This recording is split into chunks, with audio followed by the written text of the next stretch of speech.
Bienvenidos y bienvenidas, bem-vindos todos a la primera sesión de la Mesa Métricas de la Producción Científica en América Latina de las Métricas 2021. Quien les habla, Mariana Cáceres Ruiz Díaz, junto con Emil Cesena Correa de la Universidad Nacional de Asunción de Paraguay, estaremos acompañándolos como coordinadores de mesa. Recordamos que se tienen 15 minutos para cada ponencia y luego 5 minutos para la sesión de preguntas. En primer lugar, la ponencia La Anaconda y el Dragón sobre la estructura de la colaboración científica institucional entre América Latina y China, de Julián David Cortés Sánchez, a quien cedo la palabra. Muy buenas tardes, muchas gracias por la introducción.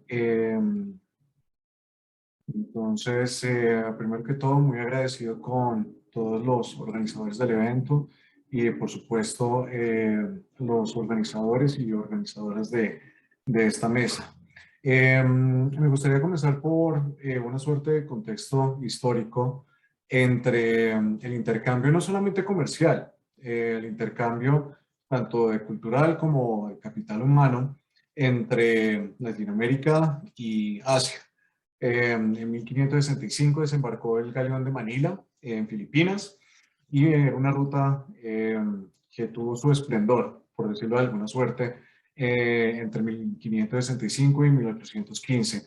Así inició la migración de la población china hacia América Latina y el Caribe.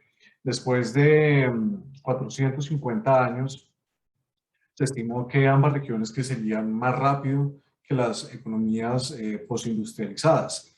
Sin embargo, a pesar de la relevancia y el trayecto histórico del intercambio tanto material como cultural como cognitivo entre Asia y América Latina, no tenemos todavía con el mismo juicio y con la misma diligencia estudios acerca de la colaboración institucional entre ambas regiones. De manera que lo que yo me propongo en esta presentación es, basado en la evidencia, proponer una cartografía científica de la colaboración institucional entre China y América Latina.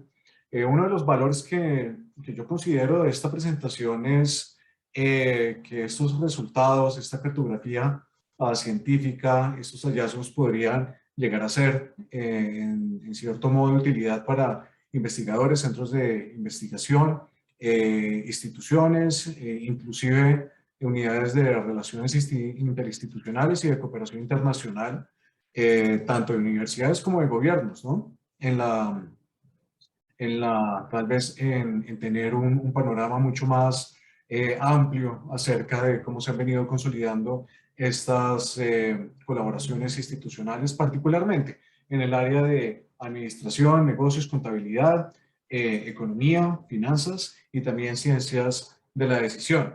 Este es el resumen de la presentación. Me gustaría empezar por esta idea y posteriormente irla desglosando y ver cómo esta idea principal se viene apoyando de los elementos que voy a mostrar posteriormente.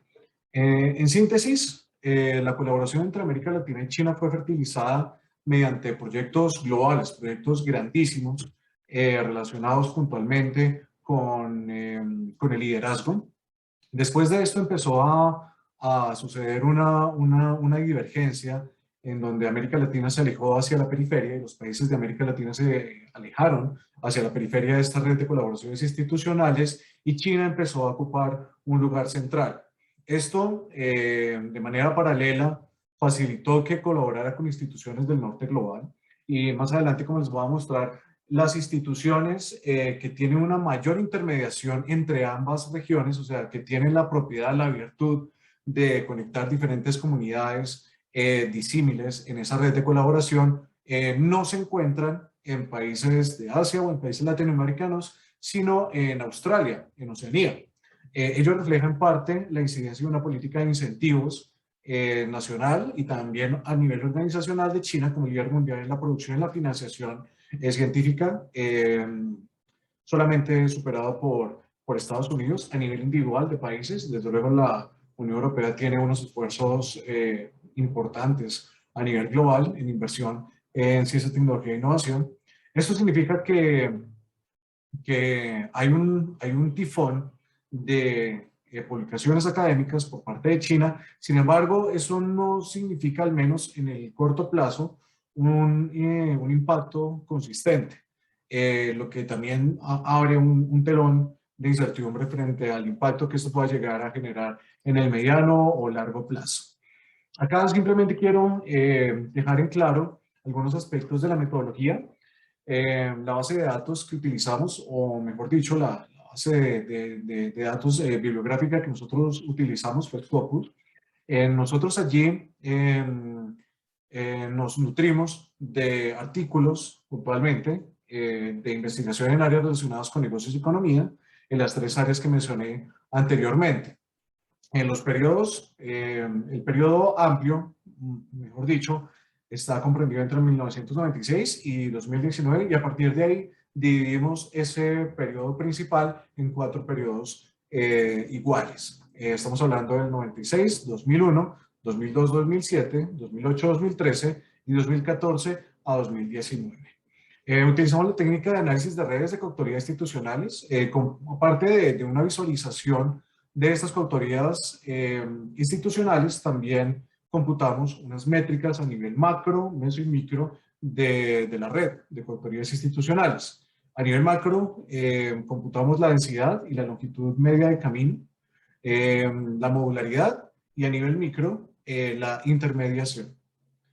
Acá en el costado derecho lo que estoy mostrando simplemente es a diferentes niveles cómo se vería una red de coautoría en el nivel superior, a nivel de países, en el nivel intermedio, a nivel instituciones, entre la misma cantidad de países, y en la parte inferior a nivel de autores, entre el mismo número de países, de manera que nos vamos a quedar en un nivel intermedio de granularidad a nivel institucional, como les mencioné anteriormente.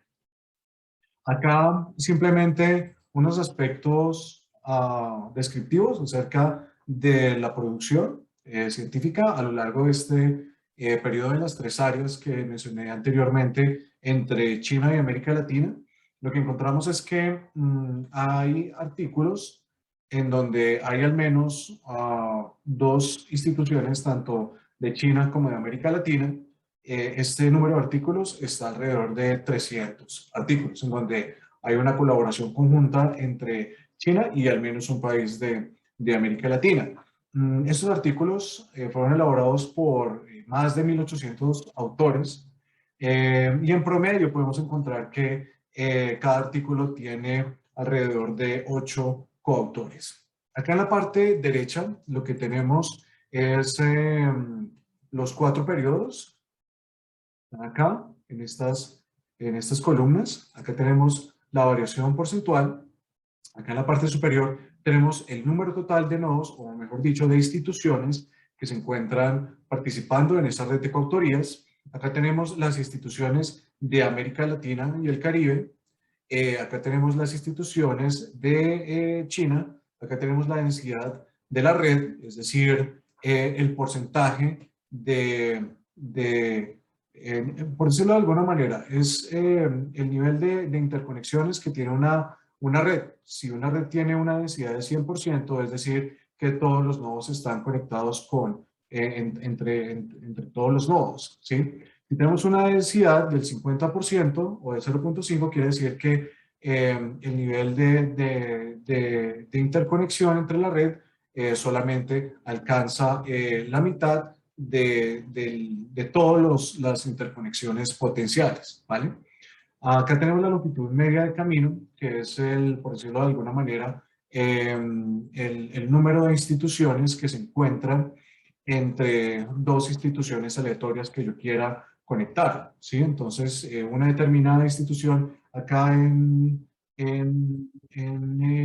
Colombia, si tomamos como el ejemplo la red de coautoría de 1997 al 2001. Si tenemos una longitud media de camino de 1.4, quiere decir que habría en promedio una institución entre la institución de Colombia y otra institución que nosotros escojamos de manera aleatoria acá en América Latina o en China. Solamente tendría alrededor de una institución de intermediaria para conectarse. La modularidad es una medida de estructura de comunidad. Entre más alta sea esta modularidad, podemos encontrar que hay grupos mucho más definidos, ¿sí? En la red. El componente principal es el porcentaje de nodos que tiene digamos que es el clúster, es la comunidad que agrupa la mayor cantidad de nodos. Y acá tenemos el top 5 de instituciones en cada uno de estos años que tiene la mayor intermediación, es decir, esta virtud que estaba mencionando anteriormente de conectar varios clústeres dentro de esa red. Entonces, algunos de los hallazgos principales que encontramos es que las métricas macro, estamos hablando de la densidad y la longitud media de camino, indican un incremento consistente en el número total de instituciones durante el periodo que examinamos. Entre el 2008 y el 2013, el número total y el incremento entre 2002 y 2013 de instituciones de América Latina y China fueron similares. En todo caso, no hay comparación con el incremento total de instituciones y de ambas regiones en la red que vemos reflejado acá en el último periodo, entre 2014 y 2019, lo que es apoyado por el incremento total de publicaciones que nosotros vimos en la anterior diapositiva. Esta progresiva disminución de la densidad, como vemos acá, la densidad cada vez es menor, es decir, esos enlaces reales cada vez vienen a ser menores dentro de cada una de esas redes, ilustra que el paso al que se incrementa la participación de instituciones es mucho mayor al número de enlaces reales sobre los potenciales que se vienen a concretar en las coautorías institucionales entre América Latina y China. Otro aspecto que notamos allí es que mientras la longitud media de camino en 1997 era de 1.4, como vemos en el ejemplo, en 2014, en la red de 2014 y 2019 fue de 3.5. Estamos viendo que el número de instituciones intermediaria, el número de instituciones que está en la mitad de la relación entre dos nodos que nosotros podamos seleccionar de manera aleatoria, cada vez más incrementa, ¿sí? Hay una distancia promedio entre esas instituciones cada vez mayor en número de intermediarios. Y el incremento consistente de la modularidad indica que con el paso del tiempo las redes de coautoría han forjado comunidades cada vez más interconectadas entre sí, aunque débilmente conectadas con comunidades externas. Acá vamos a tener una panorámica general acerca de las redes de coautoría en cada uno de esos periodos. Lo que vemos es que las coautorías de América Latina y el Caribe se encontraban en una posición central. Acá los nodos verdes corresponden a instituciones de América Latina y los rojos a instituciones de China. Los que están en azul corresponden a los nodos con mayor intermediación y los nodos grises corresponden a instituciones de otras regiones del mundo que no tienen que ver, no están localizadas ni en China ni en América Latina. Lo que vemos es que las instituciones empiezan a tener una cierta divergencia. Acá tenemos dentro de la línea punteada morada, tenemos el componente principal en cada una de las redes de coautoría a lo largo de esos periodos. Y lo que podemos ver es que a medida que va pasando el tiempo, las instituciones de América Latina, es decir, las verdes, empiezan a ocupar lugares cada vez periféricos al que correspondería como el componente principal y las instituciones de China empezarían a cobrar una relevancia mucho más importante en cuanto a esa posición central dentro de esa red de coautoría.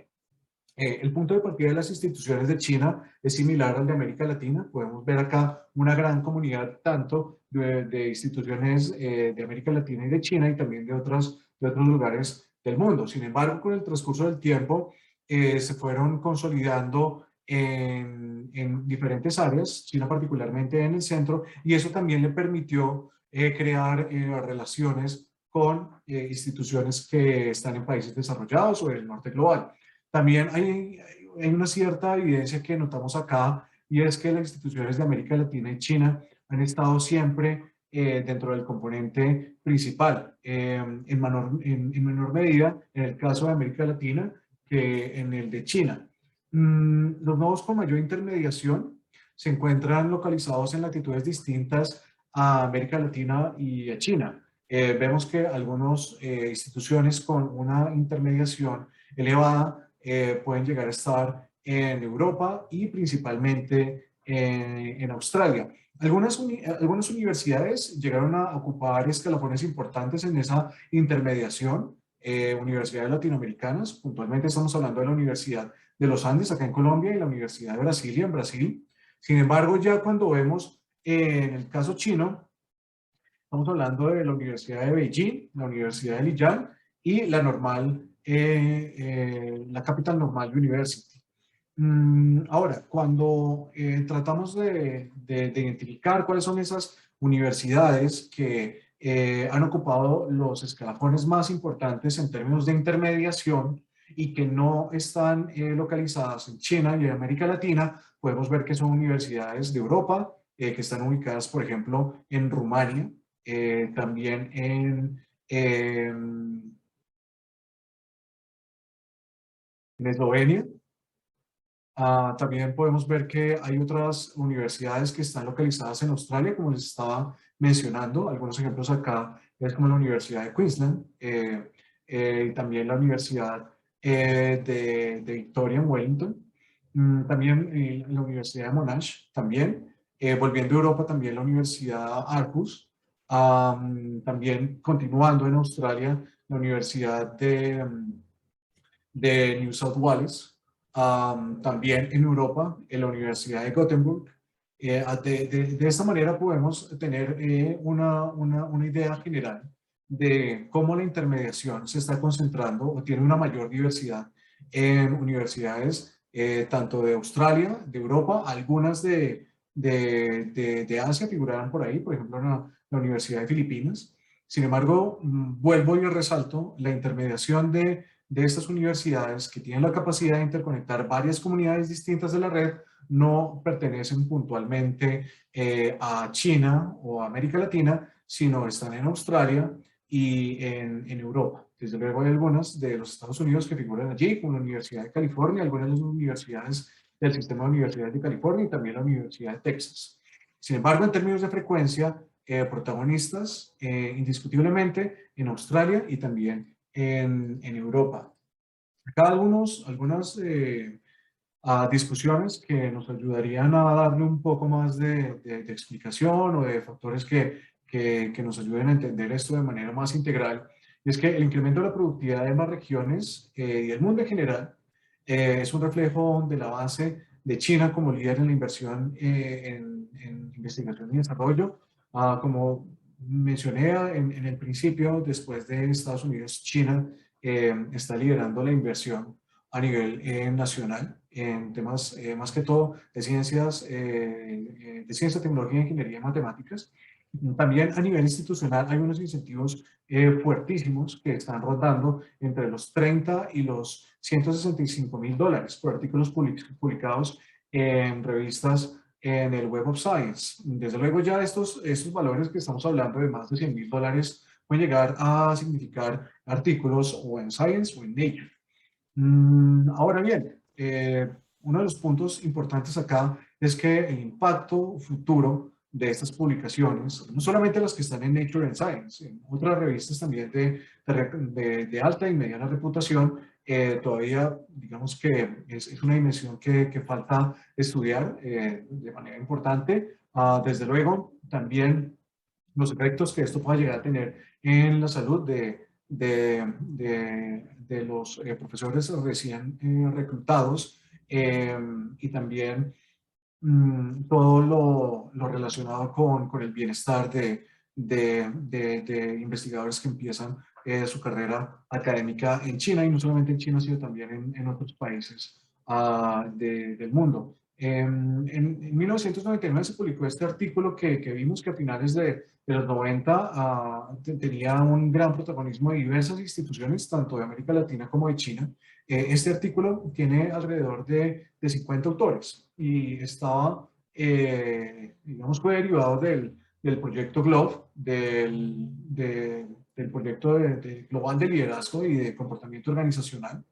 La participación de investigadores de ambas regiones, sin lugar a dudas, fue uno de los factores que fertilizó futuras colaboraciones entre China y América Latina.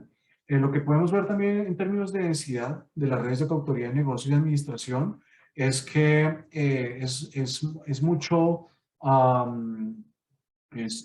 menor que otras redes de coautoría, tanto en estudios organizacionales como en economía. Sin embargo, pues esto lo debemos tomar con una pizca de sal y pimienta, porque estas densidades que también se han hecho en otras disciplinas son a nivel de autores y no a nivel institucional. Algunos aspectos adicionales, dime. Nos encontramos al límite del tiempo disponible, por favor. Bueno, ¿cuánto me Gracias. queda? ¿Ya se terminaron los 15 minutos? Ya estamos un poquito excedidos para ir Bueno, haciendo las listo. conclusiones. Gracias. Perfecto.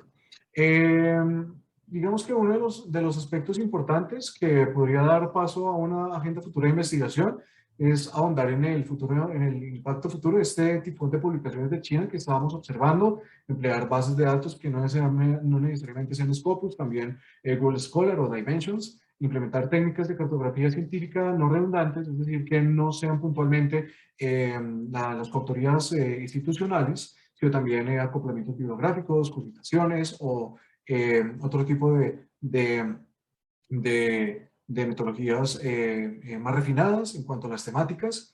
Y también podríamos buscar la interacción de no solamente los campos relacionados con administración, negocios, economía y ciencias de la decisión, sino también los que están relacionados con ciencia, tecnología, ingeniería, matemáticas, para ver cuál es ese diálogo entre esas dos esferas de conocimiento. Muchas gracias por su tiempo.